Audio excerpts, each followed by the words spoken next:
ಅಧಿಕಾರಕ್ಕೆ ಬರೋದಕ್ಕೆ ಅವರಿಗೆ ಕಾಕತಾಳೆ ಅನ್ನುವ ಹಾಗೆ ಬಳ್ಳಾರಿ ಜಿಲ್ಲೆಯನ್ನು ಉಪಯೋಗ ಪಡ್ಕೊಂಡು ಆ ಬಳ್ಳಾರಿ ಜಿಲ್ಲೆಯಿಂದನೇ ಅವರು ಇಡೀ ರಾಜ್ಯಕ್ಕೆ ತನ್ನದೇ ಆದಂಥ ಮಾಡಿ 136 140 ಸೀಟು ಗೆಲ್ಲೋದಕ್ಕೆ ಯಾವುದಾದ್ರೂ ಒಂದು ಕಾರಣವಾದ ಜಿಲ್ಲೆ ಇದ್ದರೆ ಅದು ಬಳ್ಳಾರಿ ಜಿಲ್ಲೆ.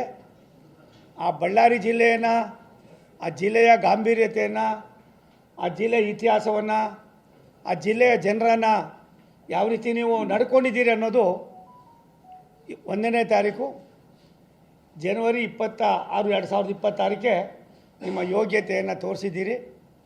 ನಿಮ್ಮ ಪಾಪದ ಕೊಡ ಇಲ್ಲಿಂದಾನೇ ಪ್ರಾರಂಭ ಆಗ್ತದೆ.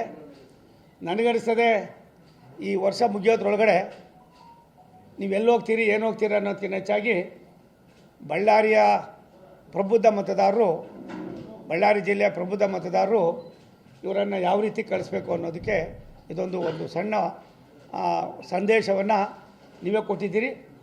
ಸಂದೇಶದ ಜೊತೆಯಲ್ಲಿ ಶಾಸಕರಾದಂಥವ್ರಿಗೆ ಶಾಸನ ಸಭೆಯ ವ್ಯವಸ್ಥೆಯನ್ನು ಅರ್ಥ ಮಾಡಿಕೊಂಡು ಕೆಲಸ ಮಾಡೋದು ಬಿಟ್ಟು ವಾಲ್ಮೀಕಿಯವರು ಇಡೀ ವಿಶ್ವಕ್ಕೆ ರಾಮಾಯಣವನ್ನು ಬರೆದು ಅದರಿಂದ ಮುಖೇಣ ಒಂದು ದೊಡ್ಡ ಸಂದೇಶವನ್ನು ಕೊಟ್ಟಂಥ ಒಬ್ಬ ಮಹಾನ್ ತಪಸ್ವಿ ಅವರನ್ನು ನೆಪವಾಗಿಟ್ಕೊಂಡು ಹಿಂದೆ ರಾಮುಲುವರೇ ಆ ಸರ್ಕಲ್ಗೆ ಮಾರಿಸಿ ವಾಲ್ಮೀಕಿ ಸರ್ಕಲ್ ಅಂತ ಇಟ್ಟು ಅದು SP ಸರ್ಕಲ್ ಏನೋ ಅಂತ ಇತ್ತು ಅಂತ ಕಾಣಿಸ್ತದೆ. ಮೊದಲು ಅದನ್ನು ತೆಗೆದಾಕಿ ಅಲ್ಲಿ ಒಂದು ಕಂಚಿನ ಪ್ರತಿಮೆಯನ್ನು ಕೂಡ ವಾಹನ ಮಾಡಿದರು. ನೀವು ಮಾಡಿ, ಇನ್ನೂ ಇಡೀ ದೇಶಕ್ಕಾಗಿ ನಾವು ಬೇಡ ಅನ್ನೋದಿಲ್ಲ. ವಾಲ್ಮೀಕಿಯವರನ್ನು ನಾವು ಎಷ್ಟು ಗುಣಗಾನ ಮಾಡಿದ್ರು ಕೂಡ ನಮಗೆ ಅದು ಕಡಿಮೆನೇ. ಆದರೆ ಅವ್ರ ಹೆಸರು ಹೇಳ್ಕೊಂಡು ನೀವು ಮಾಡ್ತಾ ಇರ್ತಕ್ಕಂಥ ಪಾಪದ ಕೆಲಸ, ವಾಲ್ಮೀಕಿಯವರ ಪುತ್ಥಳಿಗೂ ನೀವೇನು ಇವಾಗ ಇರ್ತಕ್ಕಂಥದ್ದನ್ನು ಇದು ಮಾಡಿ ಮತ್ತೊಂದು ಇಟ್ಟು ನೀವೇನೋ ಬೆಳೆ ಬೇಯಿಸ್ಕೊಳ್ಳೋಕ್ಕೆ ಆ ಪುಣ್ಯಾತ್ಮರ ಹೆಸರಿನಲ್ಲಿ ನೀವೇನು ಮಾಡಿದ್ದೀರಿ, ಆ ಪಾಪದ ಕೃತ್ಯನೇ ಇವತ್ತು ಅಲ್ಲಿಂದ ಜನಾರ್ದನ್ ರೆಡ್ಡಿ ಅವ್ರ ಮನೆಗೆ ನಾನು ನೋಡ್ಕೊಂಬಂದೆ. ಸುಮಾರು 450 ಮೀಟ್ರಿಗೂ ಮೇಲ್ಪಟ್ಟ ಆಯ್ತದೆ. ನೀವು ಎಲ್ಲೂ ಇದು ಮಾಡಿದಿರ, ಏನೇನು ಬೇಕೋ ಮಾಡಿ, ಅದನ್ನು ರಾಜಕಾರಣಕ್ಕೆ ಉಪಯೋಗಿಸ್ಕೊತಿರಲ್ಲ. ನಿಮ್ಮ ನೈತಿಕತೆ ಏನೋ, ನಿಮ್ಗೇನಾದ್ರು ಅಲ್ಪ ಸ್ವಲ್ಪ ಗಾಂಭೀರ್ಯತೆ ಇದೆಯಾ? ವಾಲ್ಮೀಕಿಯವ್ರ ಬಗ್ಗೆ ನಿಮ್ಗೆ ಗೌರವ ಇದೆಯಾ? ಒಬ್ಬ ಇತಿಹಾಸ ಪುರುಷ ಈ ವಿಶ್ವಕ್ಕೆ ತನ್ನದಾದಂಥ ಕೊಡುಗೆ ಕೊಟ್ಟು ಸಾವಿರಾರು ವರ್ಷಗಳಿಂದ ಅವರು ಇವತ್ತು ಕೂಡ ಈ ರಾಷ್ಟ್ರದಲ್ಲಿ ಜೀವಂತವಾಗಿ ವಾಲ್ಮೀಕಿ ಇದ್ದಾರೆ ಅನ್ನೋದಕ್ಕೆ ಸಾವಿರಾರು ಉದಾಹರಣೆಗಳನ್ನು ನಾವು ಬಲ್ಲವರಾಗಿದ್ದು, ಅಂಥ ಒಬ್ಬ ಪುಣ್ಯ ಪುರುಷನ ಹೆಸರಿನಲ್ಲಿ ನೀವು ಪಾಪ ಮಾಡೋಕ್ಕೆ ಹೋಗಿದ್ದು ನಿಮಗೆ ಇದು ಮುಳ್ಳಾಗಿದೆಯೇ ವಿನ ಪ್ರಾಯಶ ಈ ಮುಳ್ಳಿಗೆ, ಈ ಪಾಪಕ್ಕೆ ನೀವು ಹೊಣೆಗಾರರಾಗಿದ್ದೀರಿ. ಈ ಹೊಣೆಗಾರಿಕೆಯನ್ನು ನೀವು ತಪ್ಪಿಸ್ಕೊಳ್ಳೋಕ್ಕೆ ಸಾಧ್ಯತೆ ಇರೋದಿಲ್ಲ.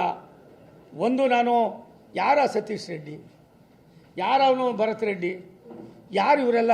ನಾವೆಲ್ಲ ಬಂದಿದ್ದೀವಿ, ವಾಪಸ್ ಹೋಗಬೇಕು, ಯಾರ ಮನೆ ಆಸ್ತಿನೂ ಅಲ್ಲ. ಹಾಗಂದ್ಬಿಟ್ಟು ದ್ವೇಷದ ರಾಜಕಾರಣವನ್ನು ಬೆಳಗ್ಗೆ ಅವ್ರು 6:30 7 ಗಂಟೆಗೆ ಜನಾರ್ದನ್ ರೆಡ್ಡಿ ಅವ್ರ ಮನೆ ಬಿಟ್ಟರೆ ರಾತ್ರಿ 7 ಗಂಟೆ 8 ಗಂಟೆ ಬಂದು ತನ್ನ ಕ್ಷೇತ್ರ ಆಯಿತು ತಾನಾಯಿತು ಅಂತ ಇರುವಾಗ ಕಾಲು ಕೆರ್ಕೊಂಡು ತಾವೇ ಜಗಳಕ್ಕೆ ಬಂದು ಪುತ್ಥಳಿ ಇರೋದ್ರ ಜಾಗಕ್ಕೂ ಇಲ್ಲಿಗೂ ಸುಮಾರು ನಮ್ಮ 350 450 ಮೀಟ್ರ್ ಇರುವಾಗ ಏನಕ್ಕೋಸ್ಕರ ಇಲ್ಲಿ ಉದ್ದೇಶ ಮಾಡಿದ್ರಿ?